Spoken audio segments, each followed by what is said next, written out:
আসসালামু আলাইকুম রহমতুল্লাহি ওবরকাতুহু।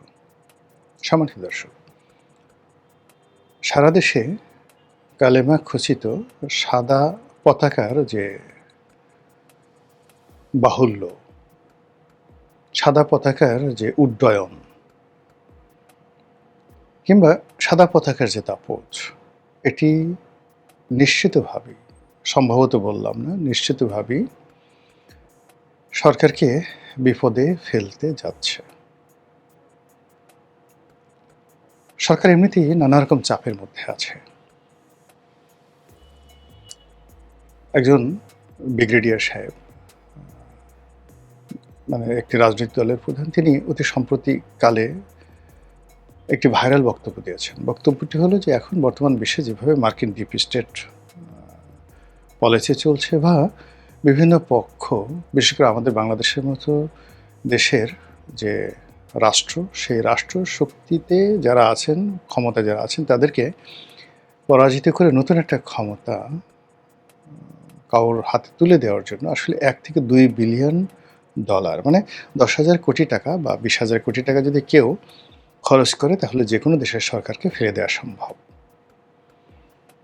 এবং শেখ হাসিনার সরকারের পেছনে যে এইরকম টাকা খরচ হয়েছে দীর্ঘদিন ধরে, এটি এখন ওপেন সিক্রেট।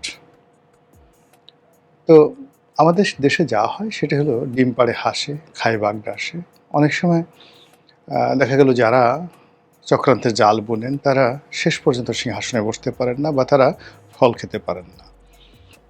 আবার যে উদ্দেশ্য নিয়ে একটি ঘটনা ঘটানো হয়, সেই উদ্দেশ্যটা অনেক সময় বাস্তবায়িত হয় না। ফলে যখন কোনো একটি সমাজে বিরোধ দেখা দেয় বা একটা খারাপ কাজ প্রথা হিসেবে প্রতিষ্ঠিত হয়ে যায়, তখন সেই জিনিসগুলো বারবার ঘটতে থাকে। আপনি গিয়ে দেখুন যে কোনো একটা দেশে যখন গৃহযুদ্ধ শুরু হয়, প্রতিটি পক্ষই বুঝতে পারে যে এই গৃহযুদ্ধ সর্বনাশ ডেকে আনছে, কিন্তু এটা ফেরানো যায় না।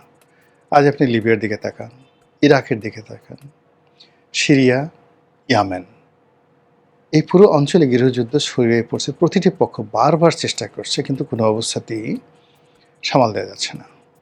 আমেরিকা এবং ইসরায়েল, তার সঙ্গে সৌদি আরব, কাতার, দুবাই থেকে শুরু করে পুরো ইউরোপ, দুটো সংগঠনের বিরুদ্ধে, হামাস এবং হুতি, 3টি সংগঠন, হামাস, হুতি এবং যাকে বলা হয় হিজবুল্লাহ, এই 3টি সশস্ত্র সংগঠনের বিরুদ্ধে তারা সর্বশক্তি নিয়োগ করেও এই সংগঠনগুলোর একটা পশম স্পর্শ করতে পারছে না। একজনকে মারা হচ্ছে, 3 জন দাঁড়িয়ে যাচ্ছে। একটি ঘাঁটি ধ্বংস করে দেওয়া হচ্ছে, 3টি ঘাঁটি তৈরি হয়ে যাচ্ছে।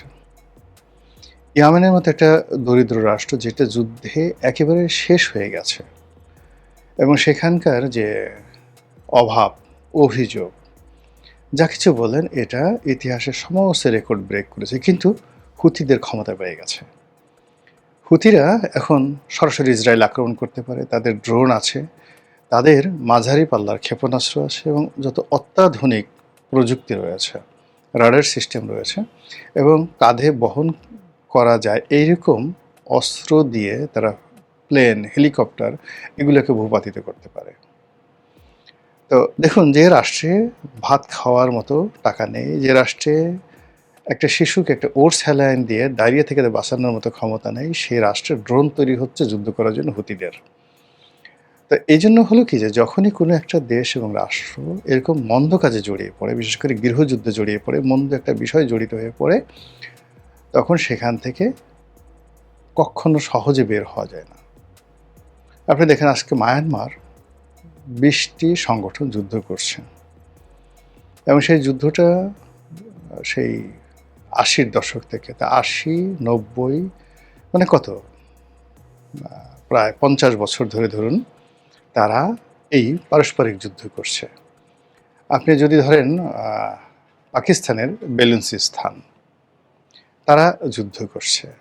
কাশ্মীর 70 বছর ধরে যুদ্ধ করছে। ভারত রাষ্ট্র, মানে নরেন্দ্র মোদী সরকার প্রায় 8 লাখ সৈন্য, 8 লাখ সৈন্য কাশ্মীরে 2 বছর কারফিউ দিয়ে এই 8 লাখ সৈন্য সেখানে ডিপ্লয় করে রেখেছিল, কিন্তু কাশ্মীর সমস্যার সমাধান হয়নি।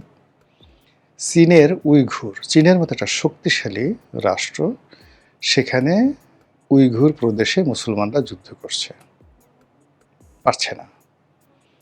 তারপরে ফিলিপিন্সের মুসলমানরা যুদ্ধ করছে, পারছে না, চেষ্টা করে পারছে না। ইভেন বহু বছর যুদ্ধ করছে আইরিশরা ইংল্যান্ডের বিরুদ্ধে, সেখানে আয়ারল্যান্ডকে আলাদা সুযোগ সুবিধা দেওয়া হয়েছে, কিন্তু তারপরেও এখনো পর্যন্ত সমস্যার সমাধান হয়নি। গ্রিনল্যান্ড নিয়ে যে সমস্যা চলছে, ডেনমার্কের সঙ্গে, ইউরোপের সঙ্গে আমেরিকার সমাধান হয়নি।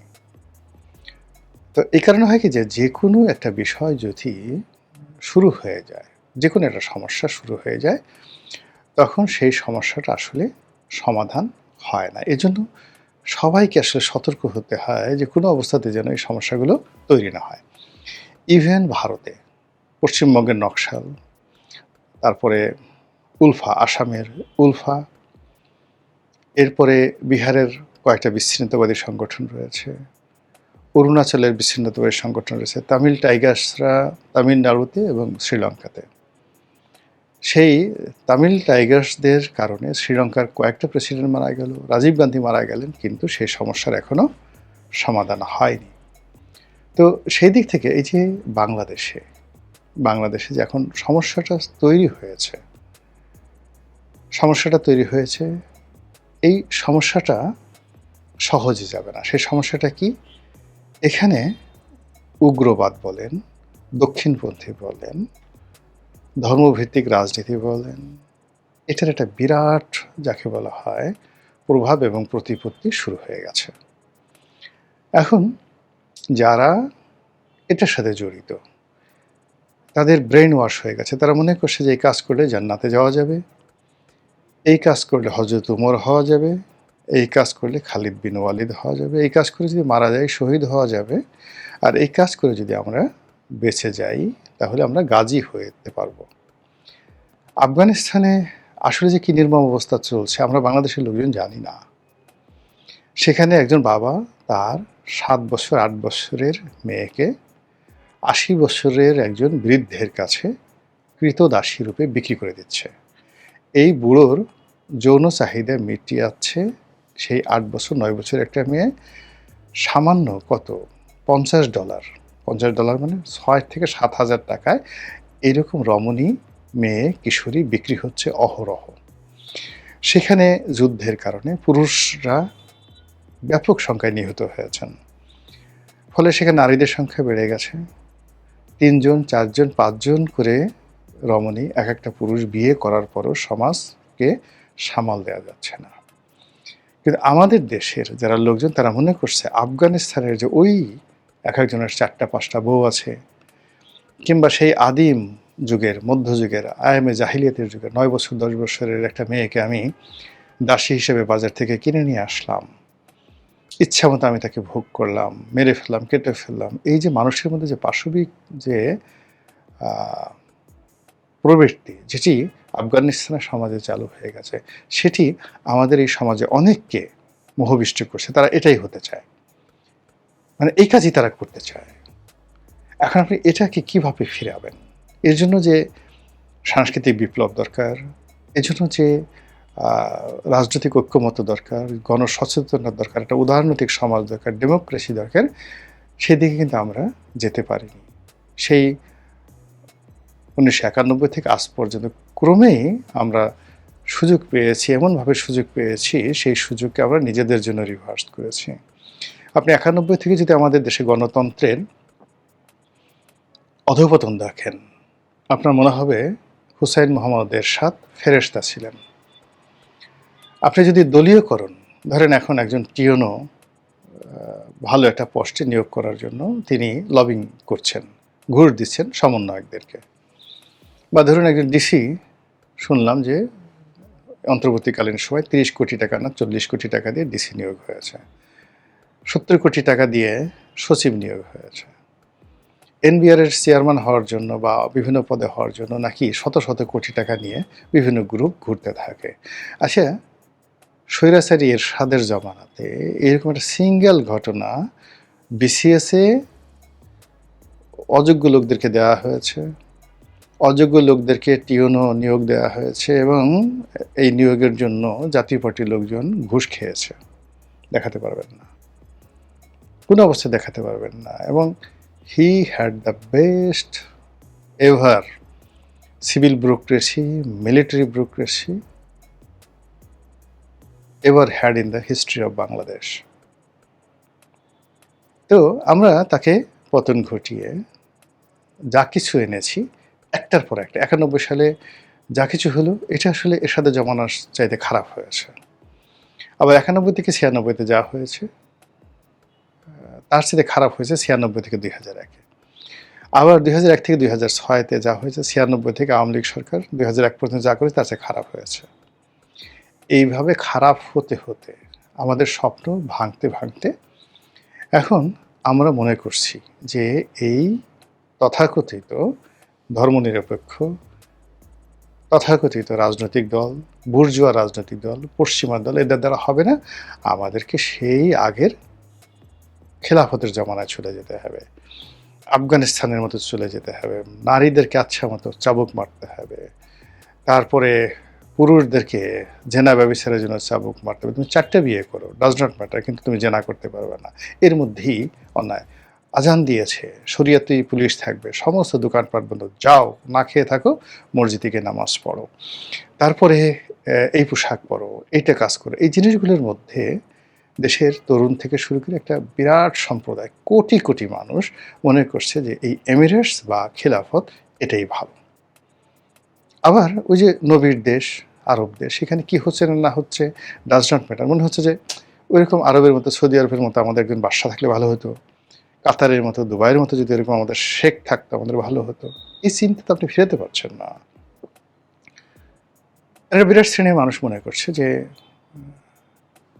কোরআনের মধ্যেই সকল সমাধান, কালেমা সমস্ত শক্তির উৎস। কালেমা পড়ে যদি কেউ বুকে ফু দেয়, আলহামদুলিল্লাহ সূরা পড়ে সকাল বিকাল যদি বুকের মধ্যে ফু মারে, তাহলে জীবনের সব সমস্যার সমাধান হয়ে যায়। এই যে একটা সাইকোলজিক্যাল যে বিবর্তন ঘটেছে, তা ইনুস জমানাতে মানে ফুলে ফলে শোভিত হয়ে সারা বাংলাদেশ সয়লাভ হয়ে গেছে। আর এখন যেভাবে কালেমার পতাকা সারা বাংলাদেশে পথ করে উঠছে, যদি পজিটিভ অর্থে ধরি তাহলে ওটারই প্রতিফলন, আর যদি নেগেটিভ অর্থে ধরি তাহলে এই কাজ যে আওয়ামী লীগের লোকজন করছে না, এই কাজে রয়ের লোকজন করছে না, এই কাজের সঙ্গে যদি আমেরিকার লোকজন যে জড়িত না, এই কথা তো বলা যাচ্ছে না। ওই যে বললাম যে একটা দেশে যখন সরকার পরিবর্তন, রাষ্ট্রের ক্ষমতায় নিজেদের তাবেদার লোক বসানো, এক গ্রুপ যাবে আর এক গ্রুপ বসবে, এই জন্য সবসময় সমাজটাকে অস্থির রাখার জন্য এই ধরনের ধর্মীয় আবেগ, অনুভূতি, বিশ্বাস, গোত্রের মানে যাকে বলা হয় গোত্রের যে প্রীতি, মানে কমিউনিটি ফিলিংস, তারপরে শেষে আঞ্চলিকতা, এই জিনিসগুলোকে উস্কে দেওয়া হয়। Gopalganj versus Barishal, Barishal versus Noakhali, Noakhali versus Bogura, Bogura versus Rajshahi, এই জিনিসগুলো বিভিন্ন পক্ষ, সাম্প্রদায়িক শক্তি এবং যাকে বলা হয় সাম্রাজ্যবাদী শক্তি, তারা এই জিনিসগুলোকে বিভেদ এবং বিসংবাদ সমাজে তৈরি করে ফেলে, যেইটা এখন আমাদের দেশে প্রবল আকার ধারণ করছে। আর ইতিমধ্যে আপনি দেখেন একসাথে যুগপৎভাবে পাকিস্তান বলল যে বাংলাদেশ থেকে বেশ কিছু জঙ্গি এখানে ট্রেন আপ হয়ে তারা পাকিস্তানে গিয়ে পাকিস্তানের একটি প্রদেশকে মূল পাকিস্তান থেকে বিচ্ছিন্ন করার জন্য তারা যুদ্ধ করছে। ইউনূস জমানাতে এসে পাকিস্তানের পররাষ্ট্রমন্ত্রী এসে সরাসরি অভিযোগ করে গেলেন। এরপরে ইসরায়েলের যে রাষ্ট্রদূত রয়েছেন ভারতে, তিনি বললেন যে বাংলাদেশ থেকে হামাস যাচ্ছে, অর্থাৎ এখানে হামাসের একটা ট্রেনিং কেন্দ্র আছে, এই ট্রেনিং কেন্দ্র থেকে এরা ট্রেনিং নিয়ে মধ্যপ্রাচ্যের বিভিন্ন দেশে, দুনিয়ার সব জায়গাতে, হামাস মানে শুধু ইসরায়েলে নয় সব জায়গাতে আছে, এরকম একটা প্রচার তারা করার চেষ্টা করছে বাংলাদেশকে টার্গেট করে। আর আমেরিকা এবং ইউরোপ তাদের তো আছেই, ওসামা বিন লাদেন, আইএস, তারপরে উগ্র গ্রুপ, ধর্মান্ধ গ্রুপ, এই ধরনের ন্যারেটিভ আছে। এবং সেই জিনিসগুলো যখন ধুমায়িত হচ্ছে এবং পরপর কি বলবো, মানে ইউনূস সরকার দুটো সরকারের, শেখ হাসিনা সরকারের পতন হলে, ইউনূস সরকারের পতন হলে, এবং একটা সরকার আসছে মাত্র 4 মাস, এবং এই সরকারকে যেভাবে চারিদিক থেকে গলা টিপে ধরা হচ্ছে, এই সরকার যে সফল হবে তার 1% কোনো সম্ভাবনা নেই। ঠিক সেই সময়টাতে যখন এরকম চারিদিকে পথ করে কলেমার পতাকা উড়ছে। সেই পতাকার মধ্যে কি আপনি ঈমান দেখছেন, ইয়াকিন দেখছেন, তাহজিব দেখছেন, তমুদ্দুন দেখছেন, ইমতিহান দেখছেন? তারপর নাকি লা ইলাহা ইল্লাল্লাহু মুহাম্মাদুর রাসূলুল্লাহ সাল্লাল্লাহু আলাইহি ওয়াসাল্লামের যে বরকত, ফায়েজ, এটা দেখতে পাচ্ছেন। মহান আল্লাহ আমাদের সবাইকে হেদায়েত দান করুন এবং হেফাজত করুন।